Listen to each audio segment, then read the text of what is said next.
So the ZV-E10 is an interesting camera. It can film video like this, which is really impressive. That new sensor from Sony is really great, but there are some caveats to this camera. For about the same price, you could get a used A6700. The A6700 has a mechanical shutter. It also has a viewfinder. So if you want to do like wildlife photography or something like that, you could with the A6700. You really can't with the ZV-E10 II. You can get some great photos with the ZV-E10 II though. That sensor from the A6700 or the FX30 is great. You can get dual recording if you use the HDMI out on the ZV-E10 II. But you could do that with the FX30 by having dual memory card slots.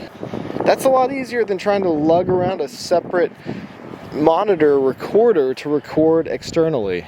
So you've got the big battery that you find in the full frame Sony cameras, also in the A6700 or the FX30. That is definitely a huge improvement, but also you don't have any IBIS. I don't really like IBIS. I'd almost rather have digital stabilization, so that's not a big deal breaker for me. I wish this was cheaper. Maybe cut out some of the specs and have it $600, $700. I don't think we need an $1,000 camera like this. Who's it really for? Because for that price you could get an A6700, or you could probably find an FX30 on sale used. So who's really going to buy this when you can buy a better camera for the same price? I found a Canon R7 for $1,000. That's probably a better camera too. So you can get the RP from Canon for $500 or $600, and that's a full frame camera. So you have to think, what is this competing with, and what can you get from Fuji for $1,000? Probably an X-T4, which is a much better, more capable camera. But the ZV-E10 II does have that size on its side, because you can kind of fit it in your pocket, but it still has a big grip, which is great. So the ergonomics are pretty good, but I really hate that little zoom rocker. That thing is so annoying. Who's gonna use a zoom lens anyway in this day and age? Like, I just click it and it just starts telling me information that I don't want to know. Like a power zoom lens, really? Who wants to use that? Nobody uses that. Get rid of that zoom rocker altogether. Get rid of clear image zoom. Nobody wants to use it. A lot of people are going to like that electronic stabilization, the skin smoothing, the good dynamic range. It basically looks like an A7S III or a ZV-E1, just cropped. So it's got good dynamic range. The video quality is great. Watch Bruno's Photos video, the baseball game, with the ZV-E10 II, and you'll be really impressed. So the footage that we're looking at, I actually filmed with the A6700. It's got the same sensor. It's basically the same camera. It looks exactly the same.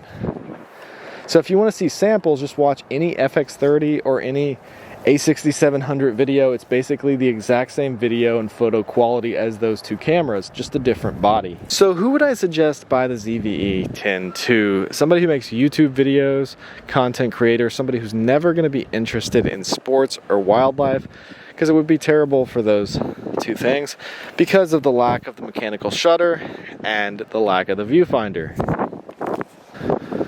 So if you make TikTok videos or YouTube videos, it might be the perfect camera for you. But why not just spend a little bit more and get a viewfinder with the A6700?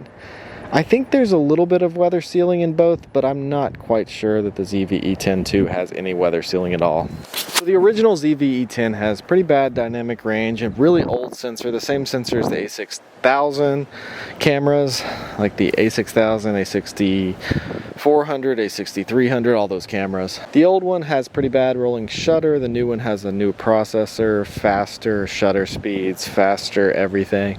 It doesn't have the 4K 120, but it does have 1080 120 and 4K 60. So the new ZV-E10 II does overheat, kind of like the A6700 does. If you want a camera that doesn't overheat, you can just get the FX30. You have those cinematic vlog modes, which it just puts like a little black bar at the top and bottom, kind of crops things in, changes the color, almost like a film simulation would.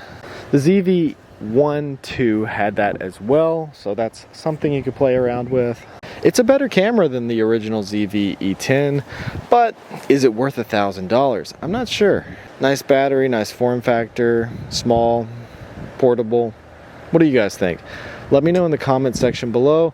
Hope you guys enjoyed this video. If you like this kind of content, scroll through my channel, check out my other videos, and hit that subscribe button because I got a lot more videos to come. Thanks for watching.